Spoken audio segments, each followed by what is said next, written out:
Ndị be anyị ndewo nụ. Ọkwa Sticken House of Destiny. Abịakwana m ka m si abịa.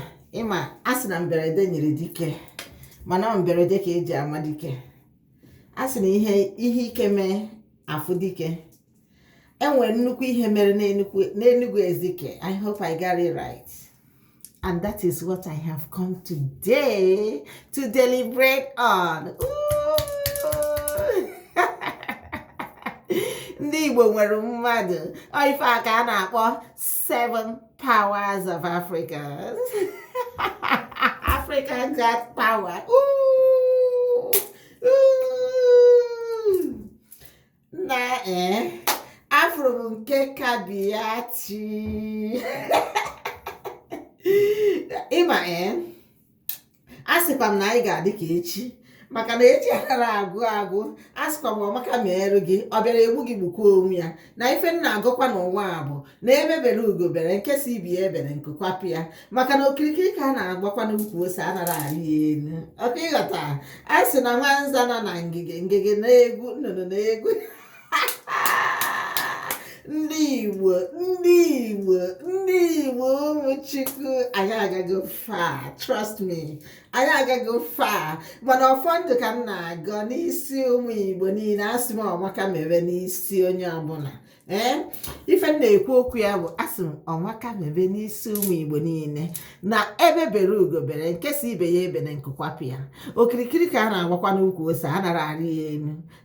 Asị m onye birikwa ibi ya biri. Ọkwa ịghọta, mana ọfụrụ ga-ebe anya mmiri akọkwana ya n'anya, maka na otu ọbụla o si na-edi, anyị nwawo ndị Igbo anyị ga-adịnata, maka na anyị ga-adị ka echi, na echi anara agwụ. Okay, ebe anyị nọ kịta bụ na Sticken House of Destiny, ebe anyị na-akwalite ọdịnala na omenala ndị Igbo. Ọ ife anyị na-arụ ebe a. You are welcome to this platform, and this is Sticken House of Destiny, where we promote our culture and destiny, where we promote that which our forefathers have left for us, their legacy. Their legacy will never die. Ise agwakwara m ndị mbụ na ndị egere ndị gboo. So ife nji wee bịa tata ka m kwuo onye na nke maka na ana m ala ike nna anyị perikobe asị onye aja na-ewu ya na nke maka na a na-anụ ife ọja na-ekwu. Ịghọtago, onye si na ọ bụrụ ya ga-eme gị na-ewere isi ya tinye di ya. Ịghọtago, so gee ntị ka m tụnye gị azụ. Anyway, this young, I call the new generational of Balatules.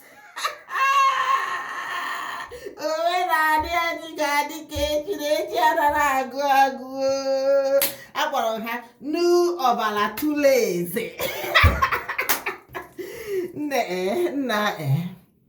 This guy were banye nini ogworo onwe ya.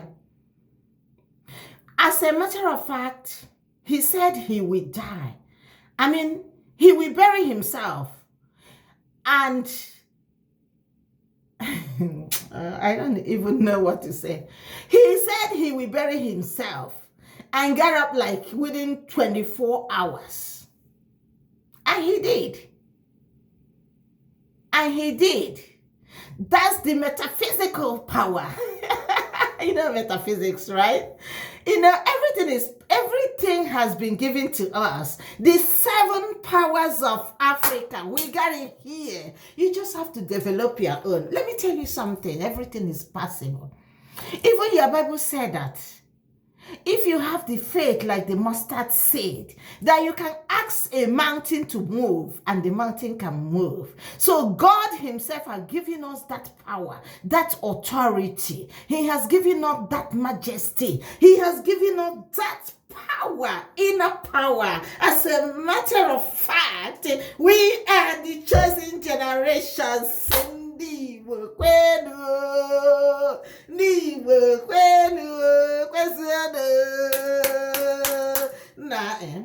Enwenyere m nwatakịrị aka enu maka na ifeta ọmụ otu o kwuru bụ na ọ sị ka o wee gosikwa ndị mmadụ na ife afọ dịbụ n'Enugu Ezike ka dịkwa.